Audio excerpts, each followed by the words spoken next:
बात ही लास्ट में ऐसा ही होता है। मेरा नाम डॉक्टर अभिषेक पल्लव है। मैंने गवर्नमेंट मेडिकल कॉलेज गोवा से एमबीबीएस किया और एम्स नई न्यू दिल्ली से एमडी साइकेट्री में किया है।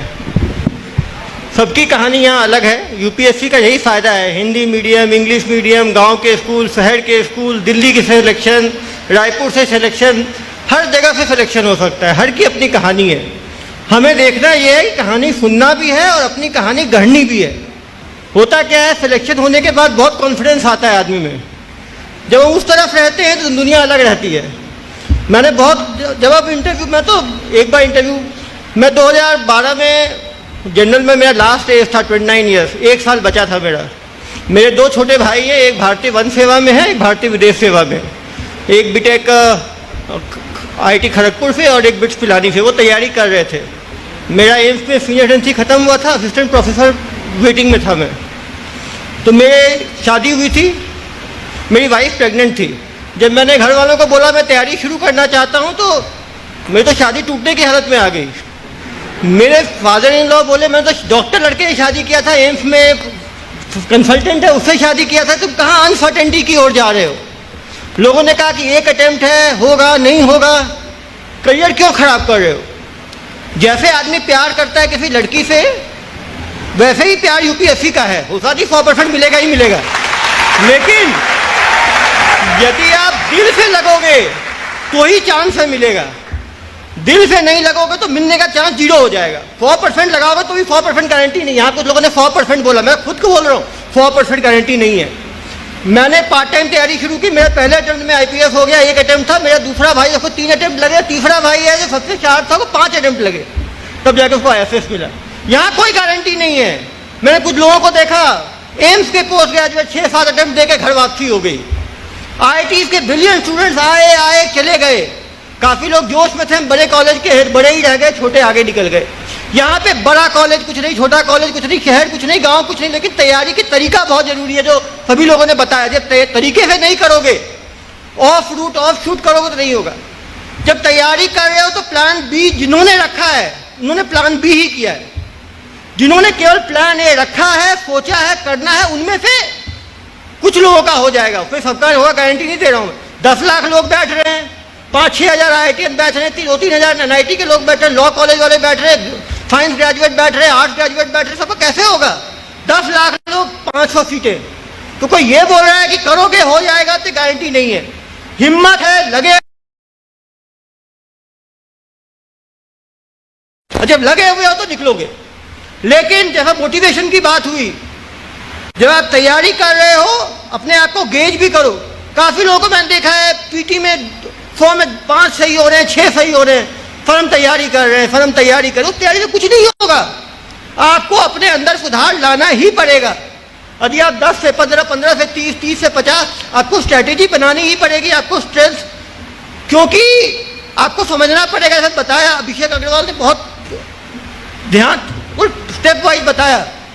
आपको हर स्टेज पता होना चाहिए कट ऑफ कितना है, इतना मुझे पहुंचना पड़ेगा। यदि आपको हर एक सब्जेक्ट बहुत ही स्पेसिफिक है। कुछ लोगों ने ग्रेजुएशन में अच्छी पढ़ाई की, फायदा होगा। कुछ लोगों ने स्कूल में अच्छी पढ़ाई की, फायदा होगा। मैंने 2004 में MBBS किया और 2012 में मैंने MBBS मेडिकल साइंस लेके तैयारी की। बहुत लोगों ने मुझे ये बोला 1 अटेम्प्ट है उसमें ही मेडिकल साइंस ले लिया, लूट जाओगे। लूटना जिसको है वो लूटेगा ही, उसमें कुछ नहीं कर सकते। लेकिन अपना कॉन्फिडेंस होना चाहिए। हमारे टाइम 2 ऑप्शनल थे, दोनों ऑप्शन अपना रखा, मेडिकल साइंस, साइकोलॉजी। 6 महीने की मैंने कहा ना कि यदि आप अपनी चीज़ पे भरोसा कर रहे हो चांस ज़्यादा है, लेकिन अपनी चीज़ अपना तब होगा जब पढ़ा है। काफ़ी लोगों ने बीटेक किया, कोई पढ़ा ही नहीं सिविल इंजीनियरिंग, कृपया ना रखें।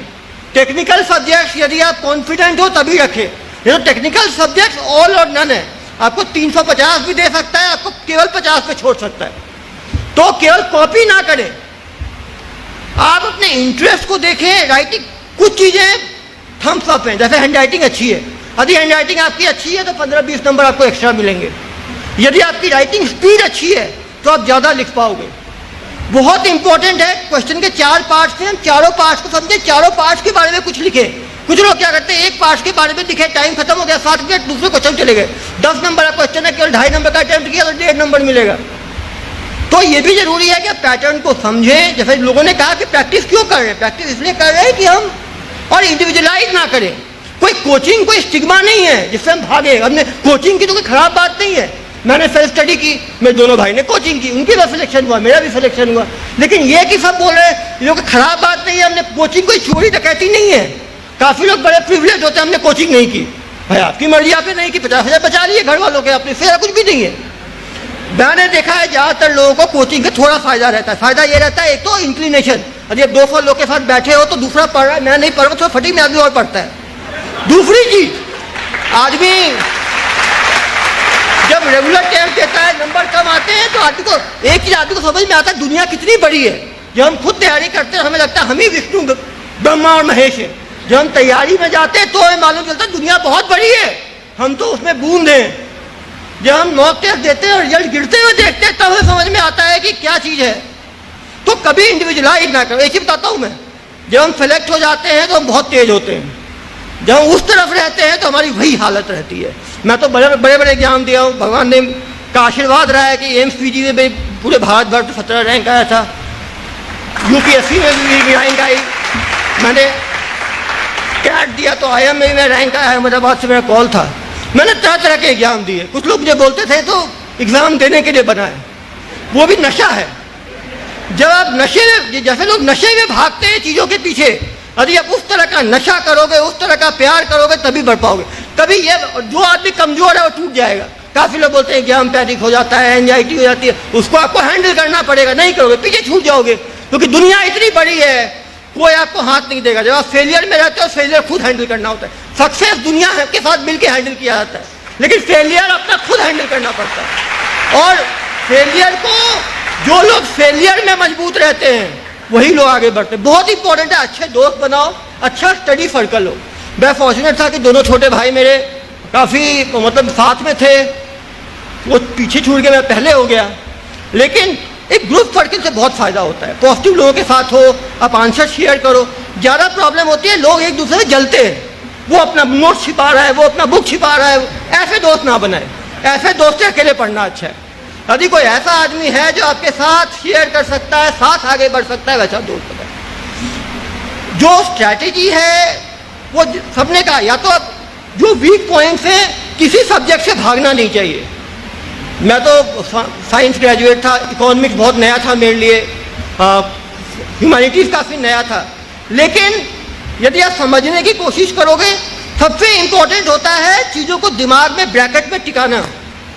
लास्ट 6 महीने की तैयारी, लास्ट 30 दिन की तैयारी, लास्ट 1 वीक की तैयारी, लास्ट 24 घंटे की तैयारी बहुत इंपॉर्टेंट होता है। सभी लोग बोलते हैं हम लास्ट डे तो रिलैक्स करते हैं, सोते हैं। किसी का टॉपर का घर देख रहा, बत्ती बंद नहीं होगी आपको। मैं तो खुद देखा हूँ, आदमी रिवाइव नहीं करेगा तो एग्जाम में रिप्रोड्यूस नहीं कर पाएगा। ये मतलब नहीं कि सोए नहीं, 5-6 घंटे सोए, लेकिन लास्ट का 1 वीक बहुत इंपॉर्टेंट होता है, स्लॉग ओवर की तरह होता है।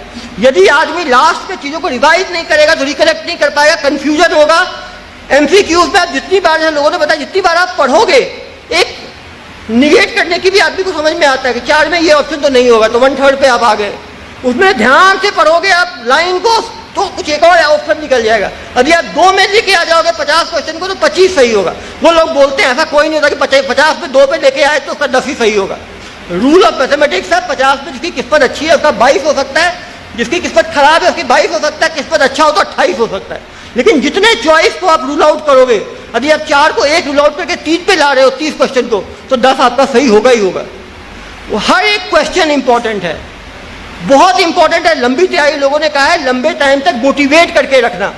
और सही बात यह है कि सर्विसेज के बारे में बहुत लोग नहीं जानते। ये अक्षय हो सकते हैं, इनके फादर जो है वो IPS IAS थे, तो ये सभी जानते होंगे। बाकी सभी लोग सुपरफिशियल चीज़ों को देख के ही तैयारी करते हैं। लोग बोलते हैं कि ये हमारा मोटिवेशन है, वो हमारा मोटिवेशन है, हो सकता है हो, लेकिन सर्विसेज में आने के बाद लोग नहीं जानते सर्विसेज को। 8 साल 10 साल हो गए, वो भी कंफ्यूज है। तो कृपया उस पर ना जाएं। इस पे ये बात सही है कि सर्विसेज अपने नाम ही है सेवा, भारतीय प्रशासनिक सेवा हो, पुलिस सेवा हो, राजस्व सेवा हो, नाम ही है सेवा। जो सेवा के लिए आएगा वो सर्टिफाइड रहेगा, जो मेवा के लिए आएगा वो जल्दी डिसर्टिफाइड हो जाएगा। ये कुछ लोगों ने मेवा वालों की बात भी की थी, तो मैं उस पर नहीं आना चाहता। लेकिन जो आदमी 3 साल 4 साल इतना स्ट्रगल करके आएगा, उसके अंदर यूपीएससी मुझे लगता है कभी-कभी इसीलिए इतना टाइम लगाती है, इसीलिए एज बढ़ाते जा रही है 30, 32, 34, क्योंकि लोग इतने डेडिकेटेड, वही लोग छन के आएंगे जो छन्नी में छनना चाहते हैं। मेवा वाले लोग पहले ही छन के बाहर हो जाएंगे। ये अपवाद की बात कहीं भी आ सकती है। तीनों फेज में बहुत जरूरी है कि एक फेज की तैयारी के बाद दूसरा फेज का तैयारी आदमी करता रहे, वो बहुत बड़ी चीज़ है। तो मैंने प्रीलिम्स दिया था, वो नया पैटर्न आया ही था, जस्ट बॉर्डर लाइन पे मेरा प्रीलिम्स अटका हुआ था।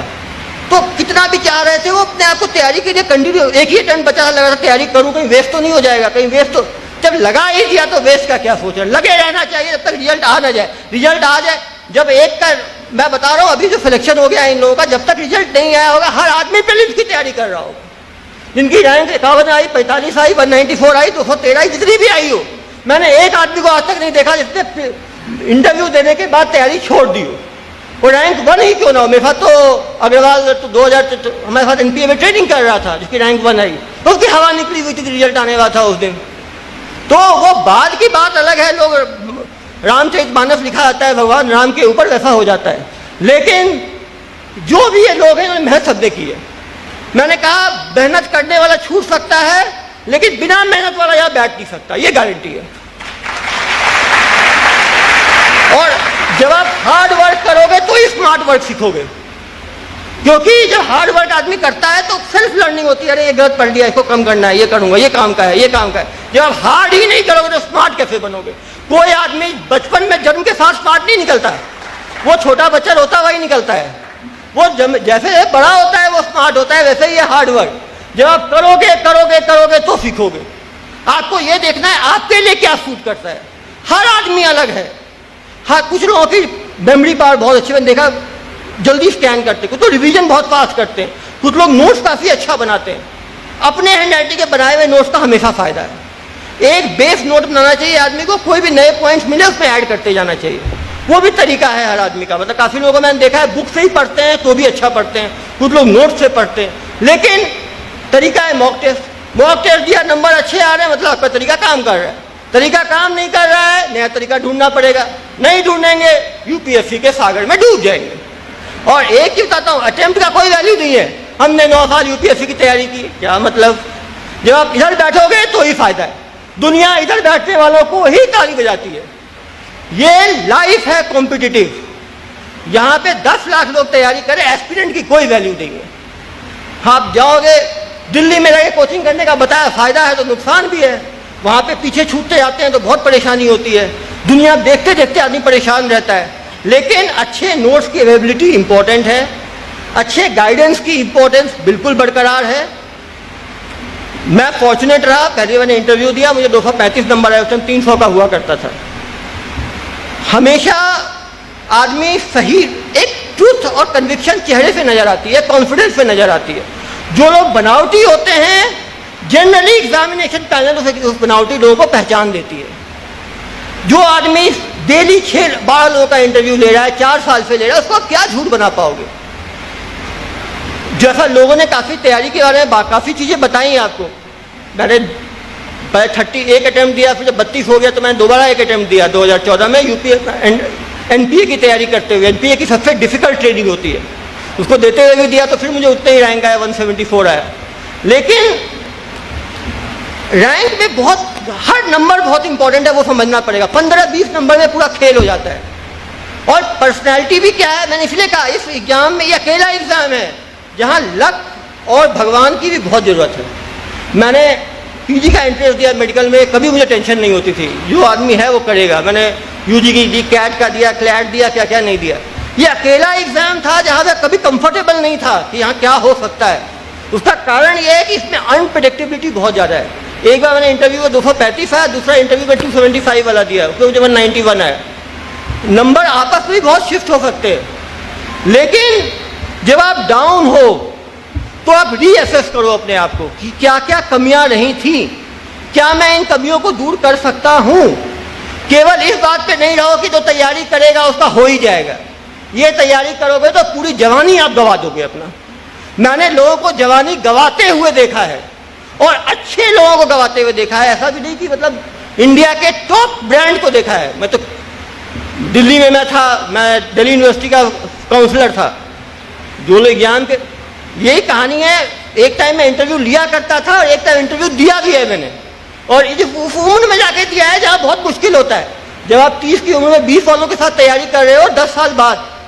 लेकिन ये चीज मैंने देखा है कि यदि आदमी ने ठान ली है कि करना है, ठानने के बाद उसके लिए आपको अपरेटस भी टिकाना पड़ेगा, मेहनत भी उस हिसाब से करनी पड़ेगी। जो लोग सोशल मीडिया की बात कर रहे थे, सोशल मीडिया आपको तभी डिस्ट्रैक्ट करेगा, जो रियल एस्पिरेंट है वो डिस्ट्रैक्ट होगा ही नहीं। क्योंकि फेसबुक पर जाएगा तो लगेगा, दोस्त पूछेंगे तैयारी कैसी चल रही है, पिछली बार क्यों नहीं हुआ, तो डर से बंद करेगा। जो रियल तैयारी वाले कल फर्स्ट अटेम्प्ट में देखते हैं सोशल मीडिया, उसके बाद डर से नहीं देखते, कोई पूछ लेगा क्या हुआ तो क्या बताऊंगा मैं।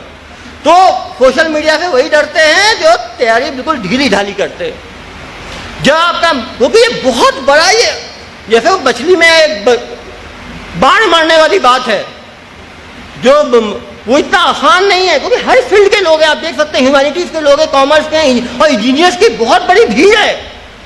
मतलब मान के आप लोग इंजीनियर ज़्यादातर हो गए, IITians, NITians, छोटे इंजीनियरिंग कॉलेज, स्टूडेंट की क्वालिटी काफ़ी ज़्यादा बढ़ी है। और जैसे एज बढ़ा है, पहले 28 था, 30 हुआ, 32 हुआ, तो पहले जनरल में 4 अटेम्प्ट थे, 6 हो गए, OBC में 9 हो गए, तो ये तैयारी में लोग लगे रहते हैं।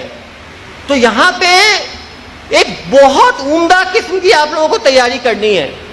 अच्छे दोस्त बनाओ, पॉजिटिव दोस्त बनाओ, वैसे दोस्त मत बनाओ जैसे उन्होंने कहा कि इन्होंने घपला कर दिया, घोटाला कर दिया।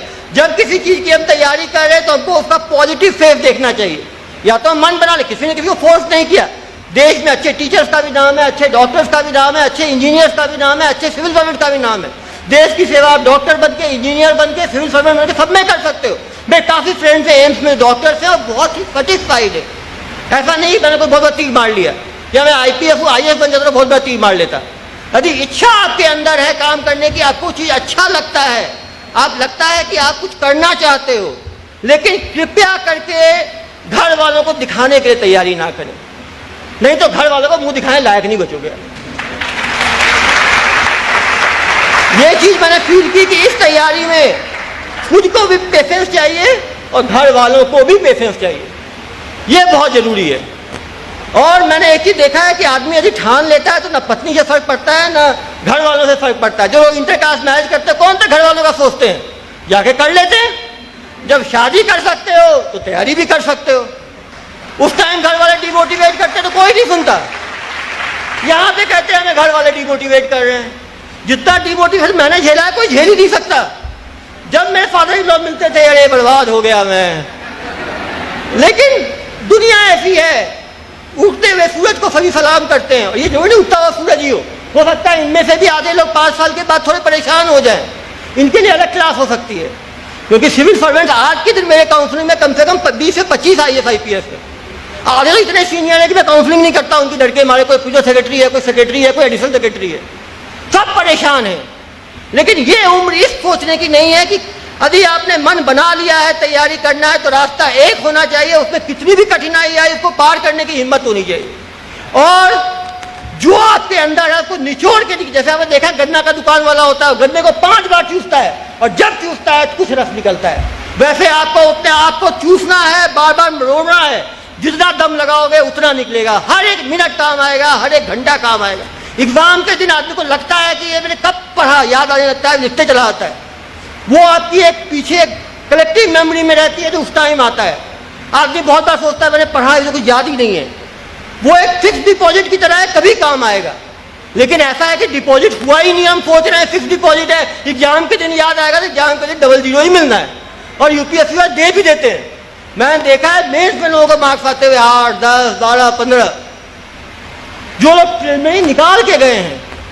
तो कृपया इस एग्जाम को हल्के में ना लें। यदि आपको लगता है महाभारत की लड़ाई आप लड़ सकते हो तो लड़ो, लगता है आप में दम नहीं है तो कोई बात नहीं, साइड हो जाए। केवल क्लास में इतनी भीड़ में बैठने से सिलेक्शन किसी का नहीं होना। ये ज्ञान तो ठीक है, लेकिन इस ज्ञान को इंप्लीमेंट करना बड़ा मुश्किल है। ये जो सब बताए थे, सबकी बातों से इनका एक्सपीरियंस नजर आ रहा था। ये सब बिल्कुल धूप में सूखे हुए हैं। इन्होंने अपना निचोड़ के बताया आपको। लेकिन ये एग्जाम बहुत बहुत डिफिकल्ट है, डराने की बात नहीं है। मैं तो वैसे भी खुले बोलता हूं कि कोई बोल दे, कारण है कि सीटें कब है। हाँ, मेडिकल में PG में 10,000 सीटें थी, यहां पे सीटें ही गिन चुन के हैं। और कभी ये नहीं सोचना चाहिए भाई ये कैटेगरी है वो कैटेगरी है, फायदा हो जाएगा। जो उस चक्कर में रहेगा तो पक्का डूब जाएगा। यहाँ अंतर कुछ भी नहीं है, कुछ नंबरों का अंतर होता है बस। Over confidence over confidence exam में होता ही नहीं किसी को। यूपीएससी ऐसी चट्टान है कि टकरा टकरा के आधे लोग वैसे ही सोबर बन जाते हैं, जो फर्स्ट अटेम्प्ट में निकल आते हैं वो सर्विस में आके ठीक हो जाते हैं, क्योंकि ट्रेनिंग तो होनी है टेंशन की, अभी हो या बाद में हो। आप सभी लोगों से मैं कहूँगा, टॉपर्स की बातें आजकल आप इंटरनेट खोलोगे बहुत मसाला मिल जाएगा आपको, कौन सी किताब पढ़नी है, कैसे पढ़ना है, क्योंकि जो टॉपर बनता है वो ज्ञानी बन जाता है, वो अपनी किताबें छापने लगता है, कोई अपना यूट्यूब चैनल शुरू कर देता है, कोई अपना कौन कौन से चैनल आजकल आते हैं, सब चलाते हैं। आप नेट पे डालो बस IAS टॉपर स्टोरी, आपको किताबें निकलने लग जाएंगी। आपको कोई वो नॉलेज को यूज कैसे करना है ये आपको सीखना है। आपको बहाने नहीं बनाने, घर वाले हैं इसलिए मैं नहीं कर पाया, पत्नी नहीं करने दे रही, बच्चे नहीं करने दे रहे, भाई नहीं करने दे रहा, बहन नहीं कर, मैं तो बता रहा हूँ मैं तैयारी करता, वाइफ मेरी 2013 का बेटा है मेरा, अप्रैल का, 2012 में एग्जाम था, मेरा वाइफ प्रेग्नेंट थी, घर में जॉब छोड़ के, और ये बात में पक्का मजा, कम से कम कोई कितना भी जॉब करके तैयारी कर रहा हो, कम से कम प्रीलिम्स से पहले 15 दिन, मेंस के पहले 1 महीना, इंटरव्यू के पहले 1 वीक, जो ये छुट्टी नहीं लेगा उसका सिलेक्शन नहीं होगा, मैं लिखित में दे रहा हूँ। कोई कर ले तो एक्स्ट्रा ऑर्डिनरी है, बाकी मेंस के लिए कम से कम, वो केवल पढ़ाई की बात नहीं है, आपको उस दिमाग में, आप ऑफिस में हो तो ऑफिस की चीज छोड़, बॉस ने डांट दिया, इसने कर दिया, मेरा फाइल छूट गया, ये हो गया, फोन आ गया, कम से कम आपको वॉश आउट पीरियड चाहिए ही चाहिए। और जो जॉब लेके तैयारी कर रहे हैं उनको थोड़ा टाइम ज़्यादा लगने की पॉसिबिलिटी रहती है। मैंने कहा अरे आपके ऑप्शनल बहुत स्ट्रांग है, हमारे टाइम 2 ऑप्शनल था, दोनों मेरे अपने ऑप्शनल थे तो आसानी से हो गया, अब ऑप्शनल भी 1 हो गया है। लेकिन फिर मैंने वही कहा, अरे आपने यूजी के टाइम अच्छा पढ़ा है, 10th तक अच्छा पढ़ा है, हिस्ट्री ज्योग्राफी इकोनॉमिक आपने अच्छा पढ़ा हुआ है, स्कूल के टाइम तो कंसेप्ट तो वही है। अभी NCERT पढ़ने की बात कर रहे थे 9th से 12th की, अरे NCERT आपने उसी टाइम अच्छा पढ़ रखा है तो बंदा पहले निकल जाएगा, तो हम कहेंगे वो 2 घंटा पढ़ के निकल गया। और जैसा लोगों ने कहा 8 से 10 घंटे की पढ़ाई तो चाहिए ही चाहिए। मेरा पर्सनल मानना है कि 300 दिन बटे इंटू 10 आवर्स, 3000 आवर्स की तैयारी क्वालिटी आवर्स चाहिए ही चाहिए। जो बंदा बोलता है मैंने 3000 घंटे से कम में सेलेक्ट हो गया, झूठ बोल रहा है, आपको बता रहा हूँ। 1-2 सचिन तेंदुलकर बन सकते हैं, बाकी कोई नहीं बन सकता। कुछ लोग गिफ्टेड हो सकते हैं, बाकी सभी लोग ऑर्डिनरी लोग हैं। रेयर लोग रेयरली पैदा होते हैं। और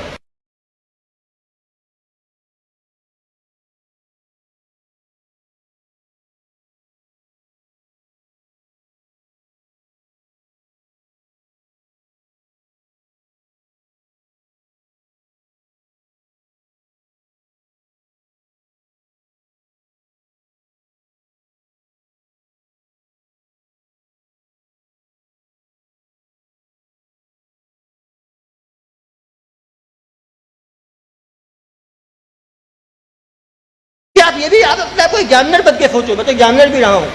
क्वेश्चन पेपर आंसर शीट पढ़ना बहुत मुश्किल काम है। कुछ लोग हाईलाइट अच्छा, पॉइंट सिस्टम अच्छा बनाते हैं, कुछ लोग इंट्रोडक्शन अच्छा देते हैं, कुछ लोग उसको क्रिस्प रखते हैं। जो चीज दिखने में अच्छा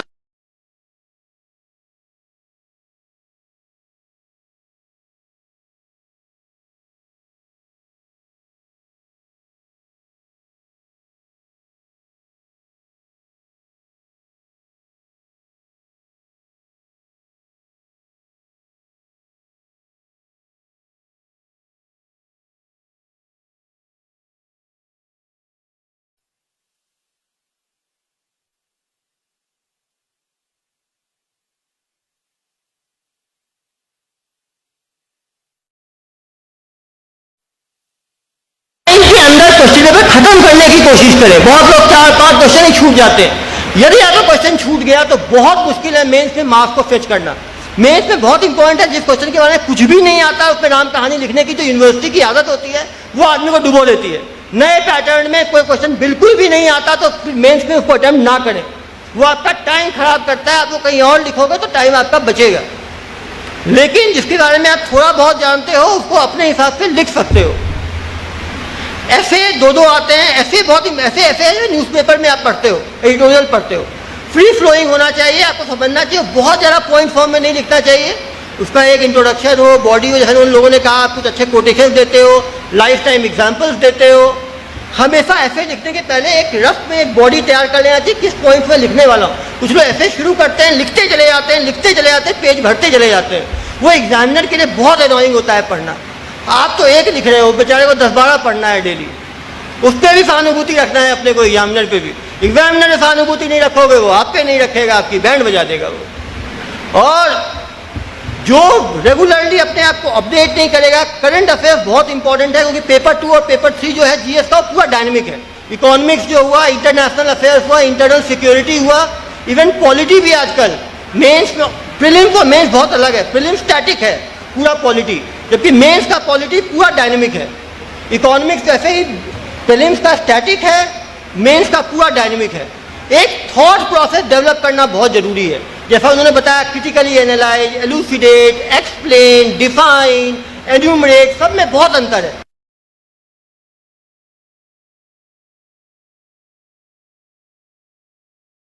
नंबर भी नहीं मिलेंगे। मीडियम का कोई फर्क नहीं पड़ता। मेरा बैचमेट जूनियर दिव्यांग पटेल है, गुजराती माध्यम से उसने एग्जाम लिखा, एमबीबीएस हो तो उसने गुजराती में पेपर दिया, गुजराती में इंटरव्यू दिया, उसका सिलेक्शन हुआ। मैं, क्योंकि मेरी इंग्लिश उतनी अच्छी नहीं है, मैं सरकारी स्कूल का पढ़ा हुआ हूँ, एमबीबीएस मैंने इंग्लिश में किया है, मैंने रिटर्न पेपर इंग्लिश में दिया, इंटरव्यू मैंने हिंदी में दिया। हिंदी में इंटरव्यू देने के बाद भी 235 आउट ऑफ 300 और 191 आउट ऑफ 270। इंटरव्यू आप कितने कॉन्फिडेंटली, वो लैंग्वेज चेक नहीं करता। हम भारतीय हैं, हम हिंदी में क्यों शर्माएंगे? कोई नहीं शर्माता। केवल हिंदी हमारी मातृभाषा है, बोलने के लिए नहीं है। 100 में 99 लोगों को हिंदी पे गर्व है। हो सकता है कुछ इंग्लिश मीडियम में पढ़े हुए लोग होते हैं, मेरी वाइफ है, उसको इंग्लिश से प्राइवेट स्कूल से पढ़ी है, तो होता है इंग्लिश बहुत बड़ी चीज़ है। इंग्लिश बोलने से कोई आदमी महान नहीं होता, अपनी भाषा से, अपने तरीके से और अपने आचरण से बड़ा होता है। जय हिंद, जय छत्तीसगढ़, जय।